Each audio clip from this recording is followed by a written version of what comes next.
All right, warriors of National Guard recruiting. This is Command Sergeant Major retired Dave Eustace with Military Recruiting Experts. It is Tuesday, August 22nd. We have 28 processing days remaining and 39 calendar days. We have the great opportunity to have First Sergeant Rowe-Watson with the great state of New York to be with us today. And we're going to talk about getting it done and making it happen. So without further ado, First Sergeant, what I'd like to do is let people introduce themselves, kind of tell their National Guard recruiting story. What has been your journey to arrive at First Sergeant of the great Alpha Company of New York? Thank you. Thank you. Good afternoon, National Guard recruiting. Good afternoon, CSM.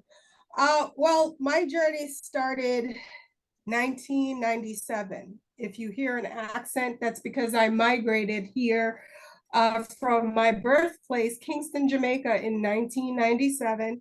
I started college back in 99-ish.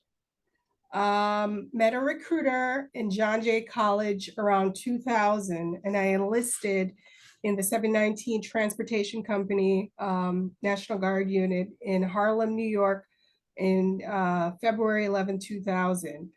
Went to basic training. As you know, that year later, 9/11 happened, right? World Trade Center, 2001.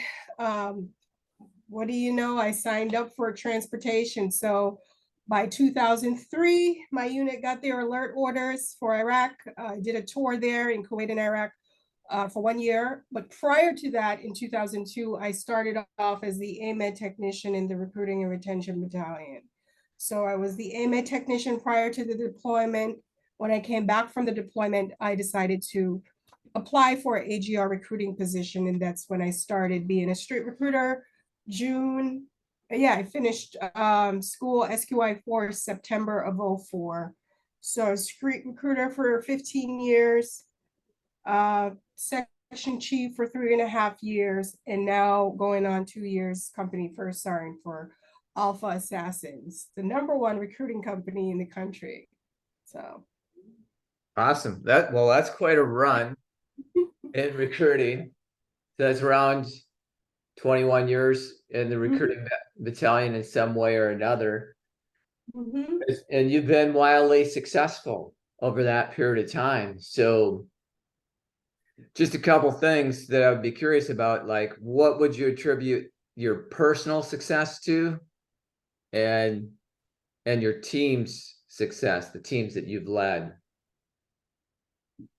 Okay, as far as my personal success is, honestly, there's just something in you, there's always been that grit, that hardworking, the passion to do the job, to get it done.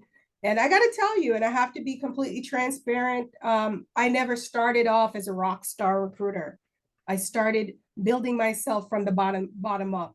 I still to this day don't consider myself a superstar recruiter. What would be a superstar director's 54 recruiter? But I always got the job done. I was always a mission maker. And that was always my bit. We've talked before and we've had conversations before about my start in recruiting. Earlier on, it was just honing my craft, trying to figure out what works, what doesn't work. And then once I started expanding my family, it was more about making mission, getting it done, because my priority was to spend the rest of my time with them during the summer months, during our traveling and everything else. As far as teams, and because you said because the question was two-part, it was for me personally, and as far as my team, when I took over as section chief back in 2018, 2019, somewhere around there, it was, winning was always a thing in my mind, and, just making mission, getting the team across the line. And we were able to do that 3.5 years in a row as a team. And now just transitioning from a section chief to the company first sergeant to the #1 recruiting, company in the country, that was just second nature to be a part of that, and to be the head of the spear leading a recruiting company, that was the expectation, that missioning and was always a priority, becoming mission makers. So Well, it's kind of interesting during this time because you guys have sustained success through a lot of stuff that has gone on, from COVID to Genesis and all of those things. yeah. And we get a lot of talk about our newer recruiters being Gen Z folks and having, maybe a little bit different attitude.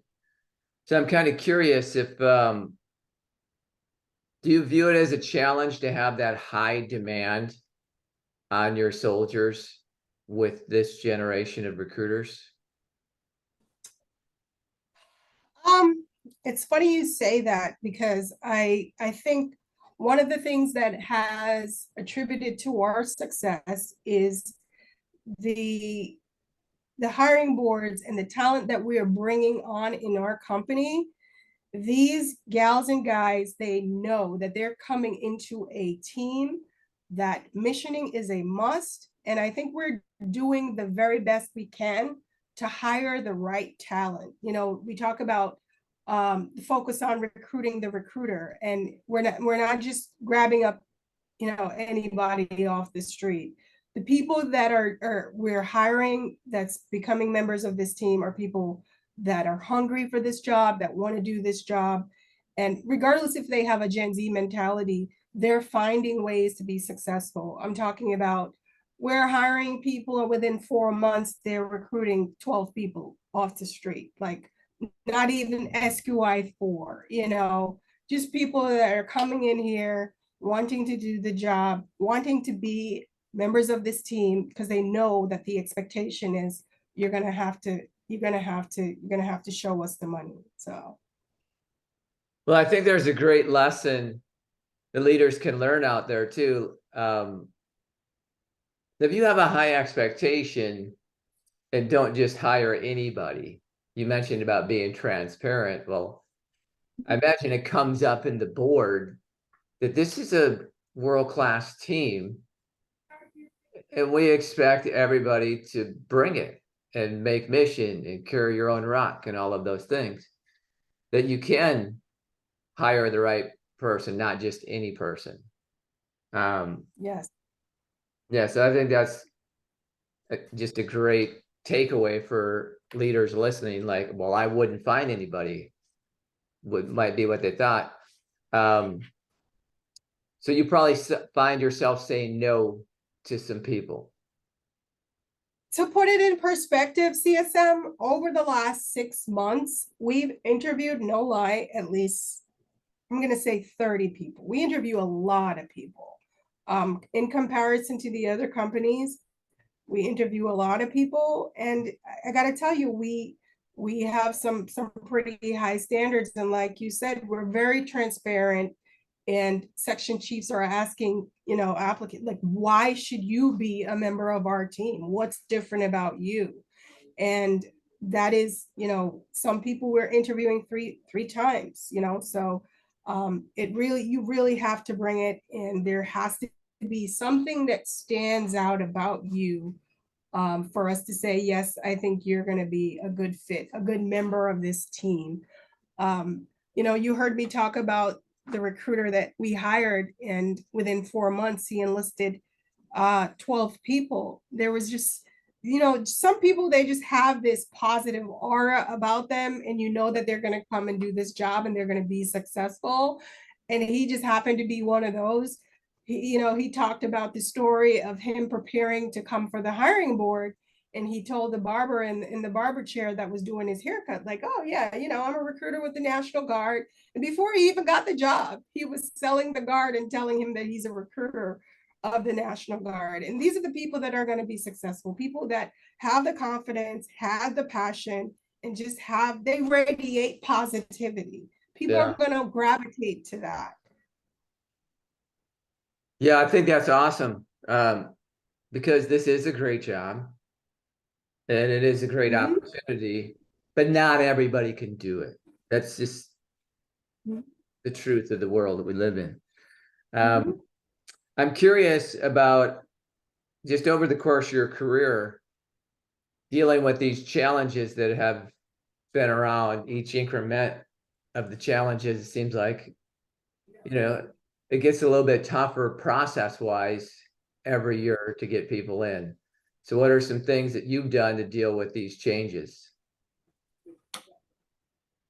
It's the processes part, right? Because that's what we do. That processing piece, that's that final piece. And we're continuing to do training at the station, at the section level on this, because people tend to get hung up on the processing side and just getting the paperwork done and getting the packet to a standard. And not only that, we see it on the back end too, because obviously all these packets in the processing side go through a scan, a series of stuff, whether it's NGB, QC and doing their stuff, or going through maps or whatever the case may be. So we're constantly just trying to come up with all kinds of best practices. We've shared our best practices across the country, and we're trying to do the internal best practices as well. So the teams that are super good at processing and getting that high conversion rate at maps, just, everybody just cross sharing and cross pollinating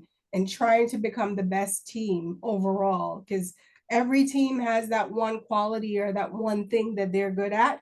So we're continuing to just try to grow as a whole and trying to just do the best we can to work out the kinks. Well, something that your company is doing right now that I don't think a lot of companies are doing are the remote enlist or remote maps, whatever it's called. And wherever I go, I recommend it, just because of how well it's going for you guys. But if you could just talk about that a little bit, of the process and what kind of results you're getting out of it. Okay, so we're talking about the outside of MEPS processing or remote oath. So obviously COVID and still in the transition kind of helped us in a regard, because as you know, family members weren't allowed to go inside the MEPS. They just opened that back up where family members are now introduced to come in and participate and be a part of the oathing ceremony and everything else. But even before COVID and after COVID, they just MEPCOM wanted to reduce the amount of people that was coming inside the building for certain things. So they opened it up for outside of MEPS processing, as long as the applicants were Q&E'd and they met certain requirements, that they allowed, services to process people outside of the MEPS. I think some of the benefits to that is, as you know, sometimes when you're processing at MEPS, soldier, warrior, applicant has to show up 05:30 in the morning. And sometimes they're sitting there till 16, 17, 1800. Whereas outside of MEPS processing, how we've kind of done it, we pulled one of our MEPS guidance counselor, a green suitor outside, whether it's on Fort Hamilton or at one of our local offices. He does the paperwork. And, if we have 5, 6 people we're enlisted that day, we can be done by 12 o'clock or be done by 10 o'clock. So it really minimizes the lengthy MEPS process, and we're still able to get the job done. There's no skipping in any of the processes that it's usually happens at MEPS. Well, I've seen a lot of your pictures on social media, and Yeah. it looks like you're getting a lot of family members Yes. and friends to attend. What's a session like that like, and are you getting leads out of it? Yeah, I mean, it's obviously it's always a great thing to get the family members involved. And we usually tell the recruiters and we prep them in advance. If you know that this applicant is going to bring family members, we'll make sure the packet is tight so there's no issues. So we don't have family members sitting there 3-4 hours unnecessary. Obviously, sometimes we can't anticipate what's going to happen, but we do the transparency and just having the family members there, that opens them up to the process, and they love it. And yes, we are getting referrals because of that, because family members are liking the process, liking that they're there and they could view everything that's happening. And everything, I think it's shedding a positive light on the whole experience, because they wouldn't be able to bring their children and 4 or 5 family members inside the MEPS building. So it works.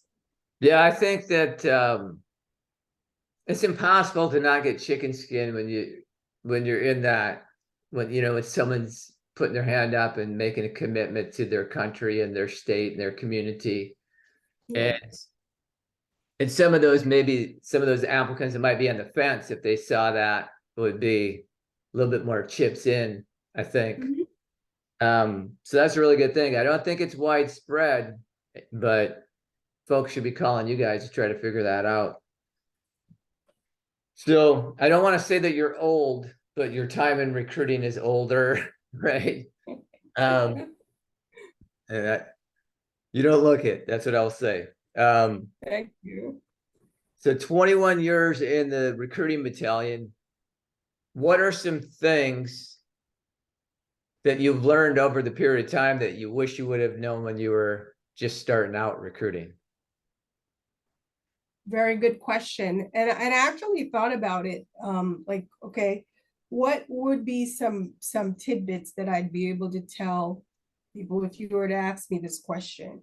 And what I can tell you, CSM, because I've learned this, and I think you've asked me before, and I don't remember if I said these words, but if anyone should ask me, and if anyone's listening, what is the formula of success, and what it is that somebody could have told me earlier on, is getting it done. So that mission that you get, whether it's for a team, whether it's for an individual, plot your plan, create your plan to finish that mission in 9 months. And I guarantee you, if you do this every year and you're going to be successful, it sets you up for success for as long as you want to be in recruiting. And I wish someone had told me that earlier on. Well, it is, there will be skeptics, right? But I always tell recruiters that you will make master sergeant by continuing to make mission. Don't become fat so you can go to school, and just generally staying out of trouble. And that will be an opportunity to be in the top 2% of the United States Army. If you do those 3 things. Yes. And one of the most significant elements of that first thing is having a plan to get done while school is on. It's just, there's no way around it. What we've been doing the last, few months for a lot of folks out there is trying to find people, trying to pin people down, trying to do events that we really don't love, like the county fairs and community events that really don't yield a lot of profit. So I think that is great advice, but a new person might say, well, yeah, it's easy to say. I think you would agree. It is hard to do, Yes. right? But worth doing. It is hard, and it's the mindset, and getting your mind right, getting your mind around how this is going to benefit you. I'm telling you, that is the key right there. And a part of what I think we created here in Alpha Company is that culture. Like, we're going to make mission, and whether you do it earlier, we're going to make mission. And so recruiters are starting to get it. Like, okay, I know I have to make mission. How I'm going to do it? Okay, do I want to do it early, or do I want to go all the way to the end and then I'm struggling come the new FY? So people are starting to figure it out, and they're starting to get into that rhythm. Like, making mission is not an option. That's going to happen. And we have 35 mission makers today. I sent my 35th mission email out. 35 and a lot more in the chute to go. 2 teams have already made mission. One more team is looking to make mission this week. Like, that's what we do. Well, right now there's a lot of folks out there, individual recruiters and teams. Yeah. They're not gonna make it. They're not going to make it this year. And they probably made some type of business decision somewhere in this month to say, well, we're gonna hit her hard next year. Yeah. And so I'd be interested in what you think about really getting that change of mindset when you don't finish. How can you change if you don't finish the year? It's funny you said that because we have a few people who are a few enlistments away, and changing that mindset is nobody wants to be that guy or gal on the team that didn't make it. You know what I'm saying? Like, there are a few people who they may be the only guy or gal on that team that haven't finished mission, and nobody wants to end the year with that. Oh, I'm the only one on this team that didn't make it. Like I said, winning matters. Everybody wants to make it. And whether it's guilt or whatever you want to call it, everybody wants to cross the finish. And if in fact you end up being that gal or guy on that team that didn't make it, you're not gonna feel so well, and you're gonna probably try to kick things into gear to make it happen. Everybody, like I said, mindset, everybody doesn't have that same mindset. And if you don't have that mindset and you don't feel like you're the only guy or gal on that team that haven't made mission and you need to get it done, then maybe recruiting is not for you.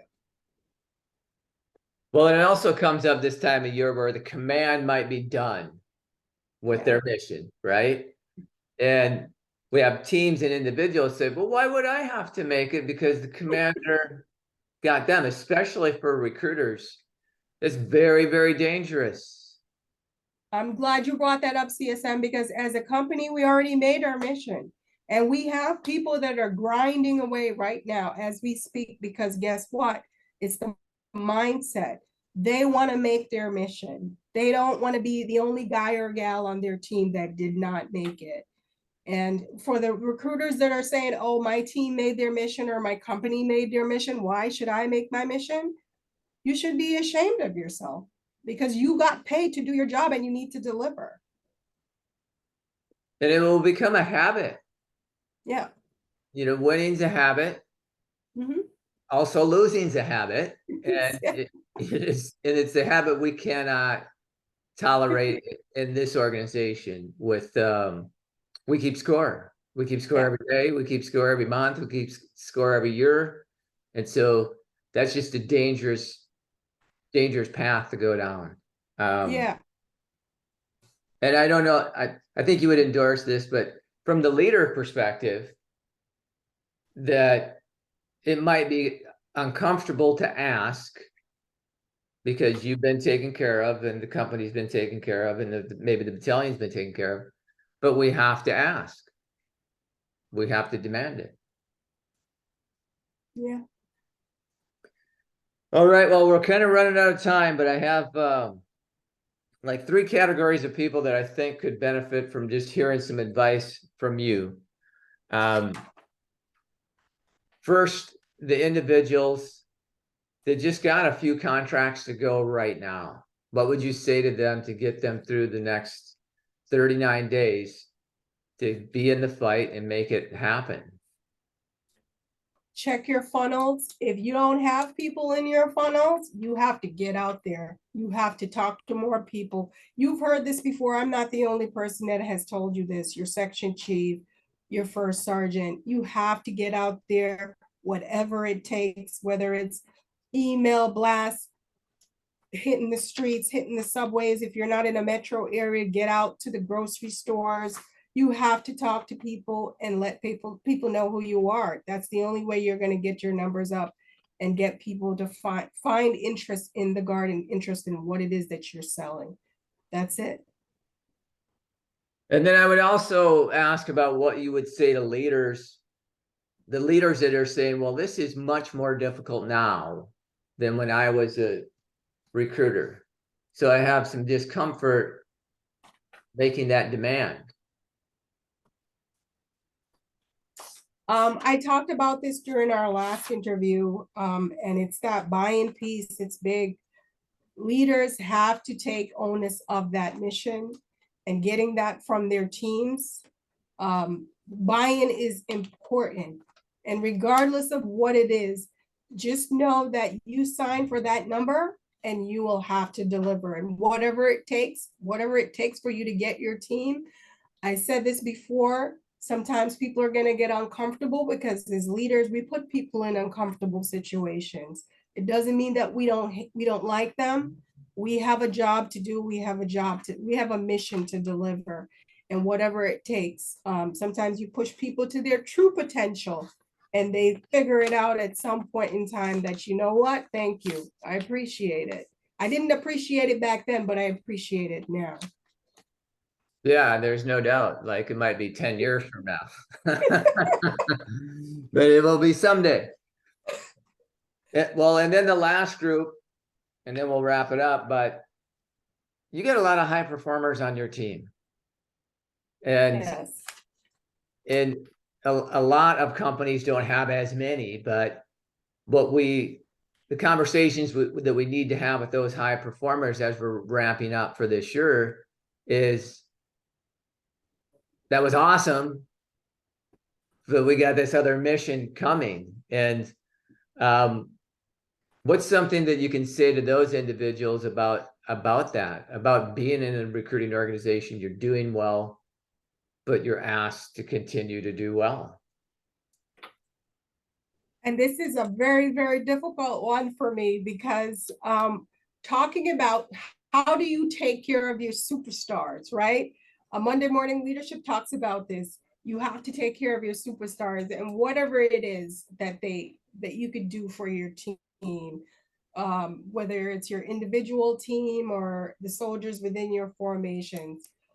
Just the littlest thing, whether it's a note to their family member or sending them to that specialty school, just making them feel good that they deserve that extra boost, at the year. Like one of the things our battalions did, we gave out a bunch of passes for a lot of the high performers, a lot of extra 40 passes. There was a challenge going out.